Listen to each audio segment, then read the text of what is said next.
Good evening, viewers. You're welcome to the flight deck.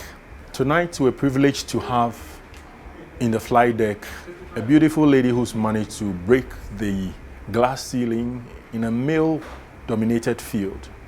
She is an air traffic controller. Viewers, help me welcome Madam Ivy Ampa. Madam, you're most welcome to the flight deck TV show.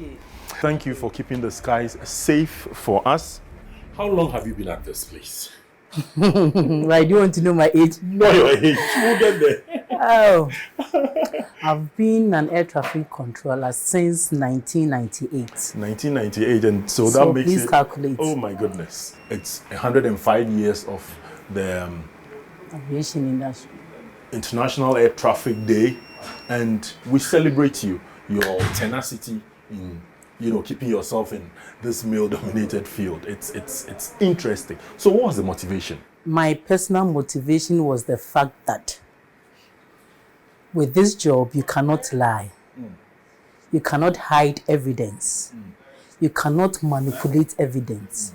You cannot draw sheets or misconclude because everything is being recorded. And whatever you say, you'll be held accountable. So before you sit on the seat, before you take over, before in fact you take over the whole Ghana airspace, you have to know what you are doing. So that is what motivated me. But before that, I'd come to do my national service here, and that is what made me stay. Okay, thank you. So, off national service, tell us a bit about your school, which school you attended, and how you found yourself here. I attended most of my schooling in Kumasi. I went to University Primary School, now KNUST Primary School. I went to St. Louis Secondary School, Proud Slopestone. I know. Yes, Proud Slopestone for my O-level, and then my A-level is the same KNUST Senior High School now. Yes. After which I came to Pentecost University College for my first degree, Business Administration, HR option. And then I went to Mount Crest University, did my LLB, and then proceeded to the all-knowing University of Ghana, Legon, for my master's in law, specialized in ADR, Alternative Dispute and Resolution. So this is a few of my background. And I'm praying and hoping to enter the Ghana School of Law. You showed up here after National service. national service. Yes. And so which department were you doing your national service? My national service, the department I was with Air Traffic Services. And then with Air Traffic Services, we have two sections. Okay. That is the Air Traffic Control and the Aeronautical Information Service. But I found myself with the Air Traffic Control. What was that turning point where you decided, I want to do this as a profession? As I said earlier on, this is a place where you cannot lie. And when you cannot lie or somebody cannot lie against you, that means you find the place very safe. So after my national service, I was taken on temporarily. You see, so I did my temporal service, and when the opportunity came for us to apply, I did apply. Back then, I think I was the second woman before my senior, Mrs. Anita Nimashi. I think I was the second or the third, I can't remember too. But then, that is how it went. We were enrolled, and then we had our pass mark, 70 plus. 69.9, you have failed. Wow. And this profession, there's no discrimination. In fact, the medical examination that you pass through, the learning process, in fact, you have to recollect everything. You have to have a retentive memory. It's not like chew, pour, and forget. No. Chew, pour, and apply. In fact, you can't apply because most of the things here, you need to know. Because air traffic is the movement of aircraft, or the layman will say aeroplanes, across national borders. And then it is being operated or managed by some people called air traffic controllers, which I am part of it.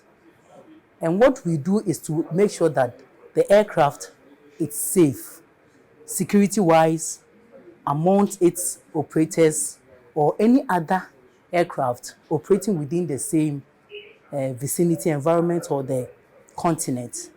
So air traffic controllers are to make sure that aeroplanes are separated from each other and they are safe at wherever they are going, from departure point to the destination point, or departure en route and to destination. And the brains behind the pilots or the aircraft is air traffic control. How is your training like? Duration? Are you trained in Ghana only, or you're trained outside Ghana? We do our first training, that is the ab initio training in Ghana. It is done for a period of 4 months, whereby you are introduced to air traffic control, telecommunications, navigation, and meteorology. Those are the 4 key points for the beginning. And after that, you come to become an assistant.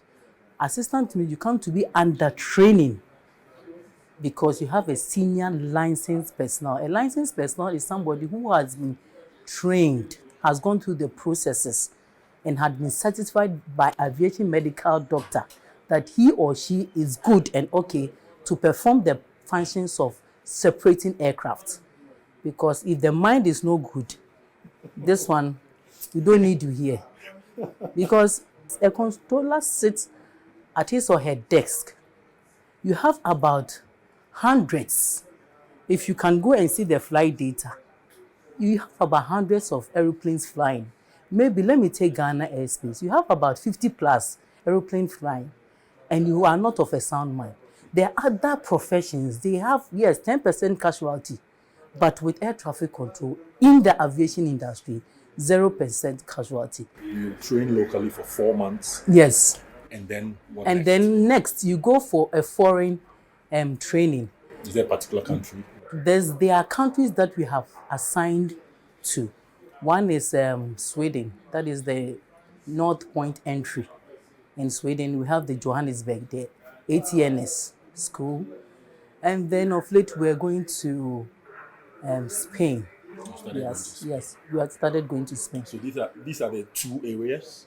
There are 3 areas. Sweden, Johannesburg in South Africa. In South Africa. Okay, in Spain. And then Spain. Now These are the 3. So it depends on the level that you have gone. But still, you need to go for an outside training. Being that they have more aircraft than we do. Okay. So you have the chance to have the experiences, the exposure, and their routes. As we say, the airspace is big. The airspace is big. But let me tell you, viewers, there are roads in the airspace. For us, we call it routes in the airspace. Suppose you want to go to Kumasi, depending on where you are, definitely you use the Kumasi route. That is the either the eastern part, Ebri, then you join the eastern part in Sawom, Koforidia, or you use the Nsawom and then straight to Kumasi. That's the same thing in the air. The atmosphere is big, but you need to have a particular route for a particular aeroplane. Other than that, they will crash. So that is what you have to go outside and experience their kind of complexity of the airspace. So it depends on the level. So after the assistant, you come to an aerodrome controller. That is the tower controller. That one is tower, and the glass all over the country, the tower is glass 360. It means that you have to look at what you are clearing to land or what you are controlling. So that is why the glass is 360. So you look north, south, east, and west. So if you can testify, the whole world, the control tower has a 360 glass. So after the aerodrome control tower, you come to the approach. Approach has a limited airspace. That is to see that aircraft approaching to the field or departing to the field. All of them have their minimum instructions or rules governing them. But when you come to the area control center, that person or that unit holds the whole or entire Ghana airspace. So he is the Oboro, or he is the main man. But we have been let his or her responsibilities to aerodrome, to approach, and he the area man. Apart from that, we have where if you don't, when you are flying beyond the Ghana airspace, like into the ocean, remember we are having our borders. We are sharing our borders 11 degrees north, that is Niamey. Okay, and then to the west, 3 degrees west, sharing border with Abidjan. 5 degrees east, Lagos, where we have Lomé and Cotonou in between. And then down south, 9 degrees south. So it is far, you see. So after the Gulf of Guinea, if you know the Ghanaian airspace, after the Gulf of Guinea, you are getting into the ocean. As geography will say, the continental shelf. So you are getting through the ocean. So we need to communicate with you. So we have the CPDLC, Controller Pilot Data Link Communication, whereby we used to communicate with the aeroplanes when they are deep down the sea. But of course, you have to have the equipment on board so that we can be able to communicate with you. But our mother, ICAO, has ensured that every aircraft or every aeroplane operating any other country, operating into or from your departure point, must have that equipment on board. So every aircraft, as at today, all of them are equipped. So that is how we communicate. So after the levels, the assistant, the aerodrome, the approach, and the oboro, the sea area controller. Then the next level is to become an instructor, so that you also impact on them. So I have all the levels, and now I'm an instructor, air traffic controller. That is interesting. Yeah. That is congratulations, though.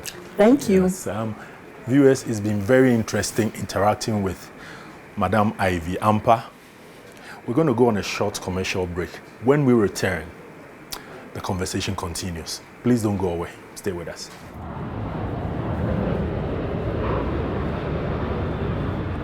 We are celebrating 7 years of passion in the skies. From our first takeoff in Accra to the heartlands of Kumasi, Tamale, Takoradi, Wa, and Sunyani, Passion Air has proudly connected Ghana for 7 incredible years. You know that's right.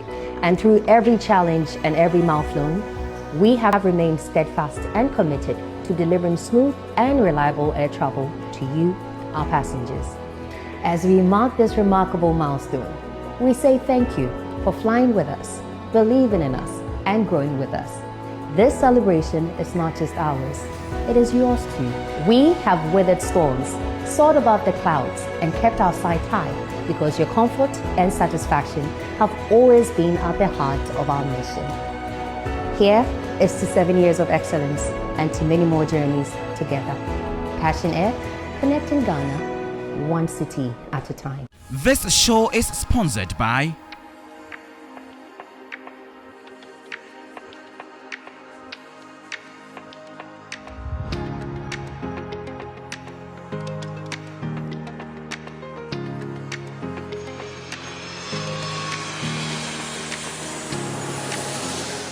Viewers, you're welcome back to the flight deck. We're coming to you from the control center of the air traffic control, Kotoka International Airport, Accra.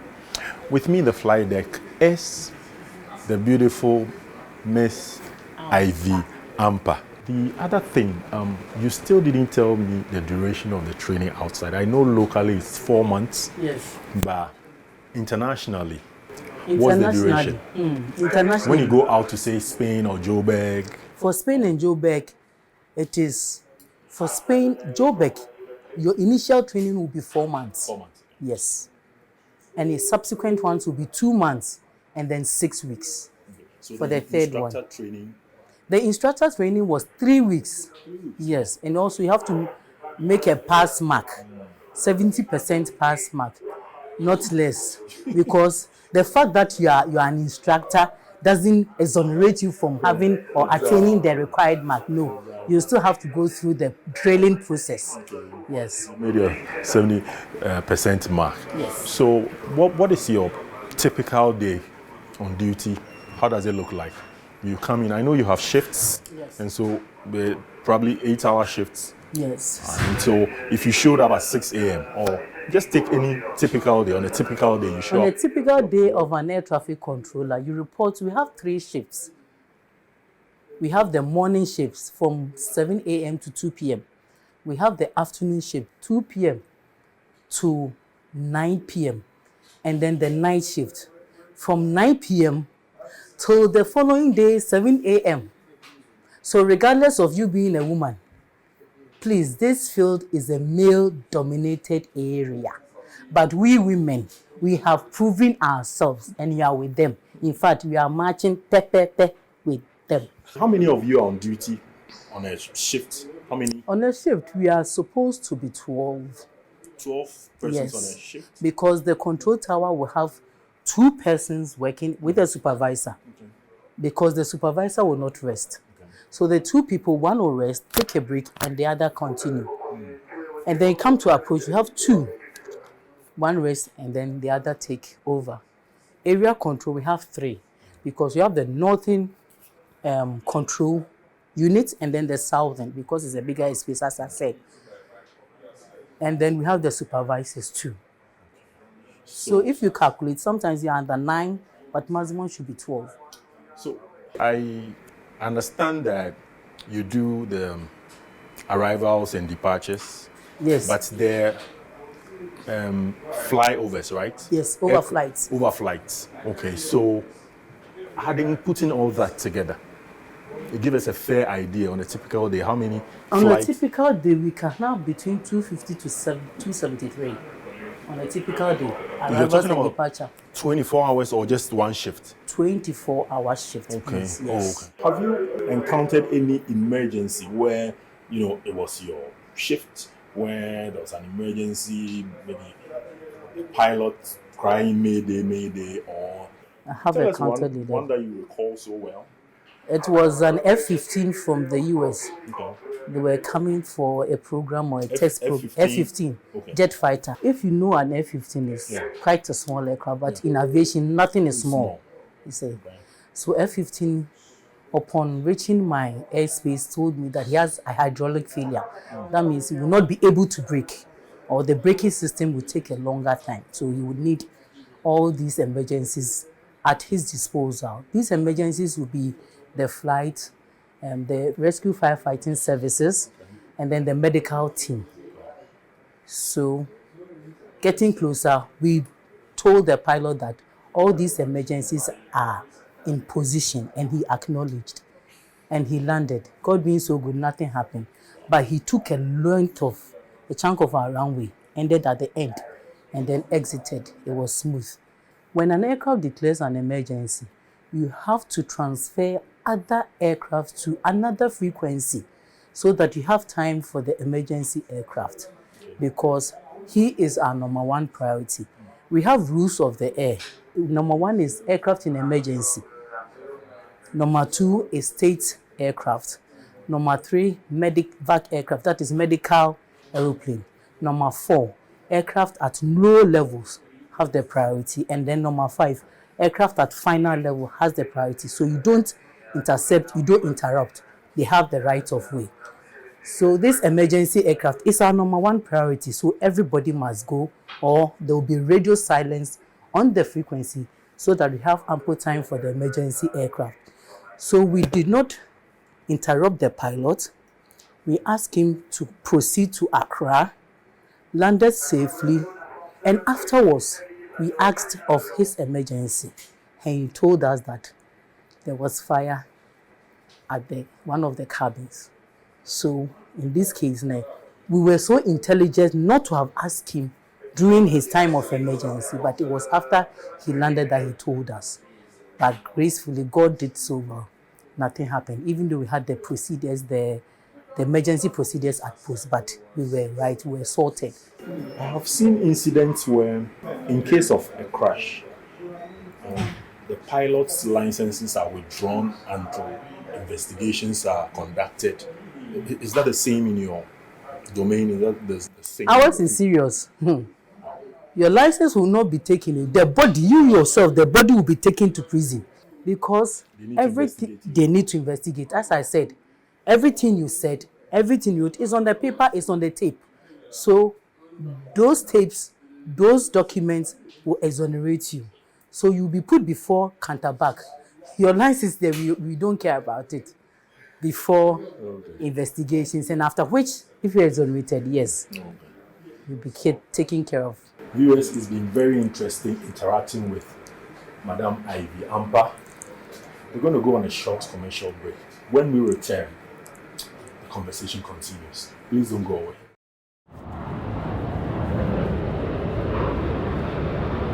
We are celebrating 7 years of passion in the skies. From our first takeoff in Accra to the heartlands of Kumasi, Tamale, Takoradi, Wa, and Sunyani, Passion Air has proudly connected Ghana for 7 incredible years. You know that's right. And through every challenge and every mile flown, we have remained steadfast and committed to delivering smooth and reliable air travel to you, our passengers. As we mark this remarkable milestone, we say thank you for flying with us, believing in us, and growing with us. This celebration is not just ours, it is yours too. We have weathered storms, soared above the clouds, and kept our sight high because your comfort and satisfaction have always been at the heart of our mission. Here is to 7 years of excellence and to many more journeys together. Passion Air, connecting Ghana, one city at a time. This show is sponsored by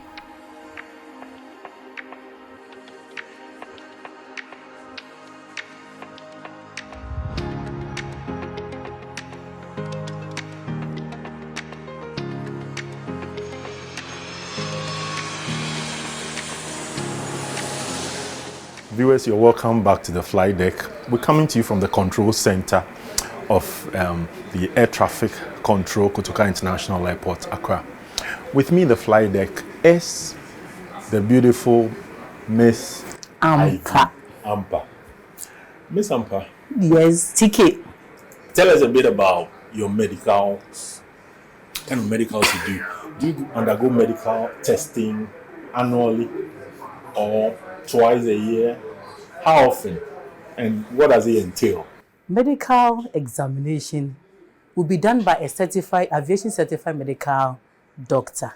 And then we go through the normal medical examination, but the ones that are particular to we, the air traffic controllers and the pilots, are your eyes, not the eyesight that the DVLA do. No, please.